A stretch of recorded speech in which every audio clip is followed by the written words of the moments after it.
In terms of recording drums, if you don't have a million mics and you had kind of a more of a real world example of just recording in a home or project studio, you could get away with it with a 2-mic technique. Mic number 1 is down here in the kick drum, and then mic number 2 is overhead. In the mic number 1 position, you could use any dynamic mic. I mean, if you're on a budget, you could even use a SM58 or something like that.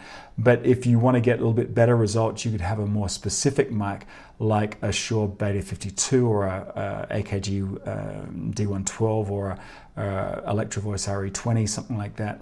And then in terms of the overhead position, you could basically use any kind of mic that you'd be using for your vocals, you know, any kind of condenser mic that you'd be using for your vocals.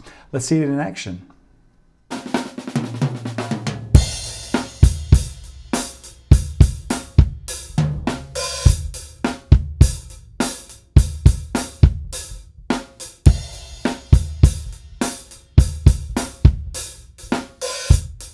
If you did want to mic up your drum kit using a full complement of mics, these are the usual suspects. In terms of the kick drums, the Shure Beta 52, the Beta 91, AKG D112, the Audix D6, or the EV RE20 or PL20. In terms of the snare drums, you bet the Shure SM57 is an absolute go-to mic in that situation. The Beta 56A, also the Audix i5 as well. Moving over to the hi-hats, the Audix CXX1HC, Neumann KM185, or the Shure SM81.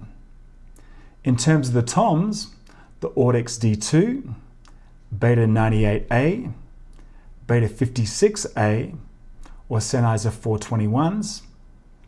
And then in terms of the overheads, the Shure SM81, the Sennheiser E416, or the Audix ADX51. Let's have a listen to how this sounds with a fully mic'd up kit with a real drummer.